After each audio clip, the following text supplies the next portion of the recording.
ক্ষমতা আর শক্তি চিরকাল মানুষের থাকে না। আপনি দেখবেন দুনিয়া সৃষ্টির শুরু থেকে এ পর্যন্ত যারা ক্ষমতা আর শক্তির অপব্যবহার করেছেন তারাই আজ মাটির সাথে ধূলিসাৎ কিংবা মাটির সাথে মিশে গেছেন। তাদের নাম আজ মানুষ স্মরণ করে, কিন্তু ইতিহাসের কলঙ্ক অধ্যায় হিসেবে। আপনি দেখবেন নমরুদ, ফেরাউন থেকে শুরু করে আরো কত ইতিহাসের পাতায় আপনি দেখবেন যারা ক্ষমতা আর শক্তির অপব্যবহার করেছেন তারাই আজকে ইতিহাসের কলঙ্কিত অধ্যায়ে তাদের নাম লিখা রয়েছে। আপনি বেশি দূরে কেন, বর্তমান সমাজে আমাদের সাবেক তথ্য যোগাযোগ প্রযুক্তি প্রতিমন্ত্রী জুনায়েদ আহমেদ পলক, একসময় তার কত ক্ষমতা, কত শক্তি।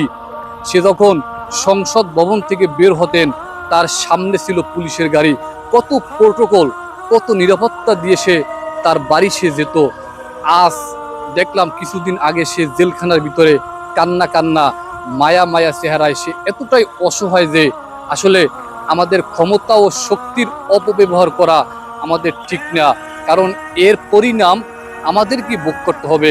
তাই আমাদের উচিত ক্ষমতা ও শক্তির সঠিক ব্যবহার করা, মানুষের কল্যাণে ব্যবহার করা উচিত।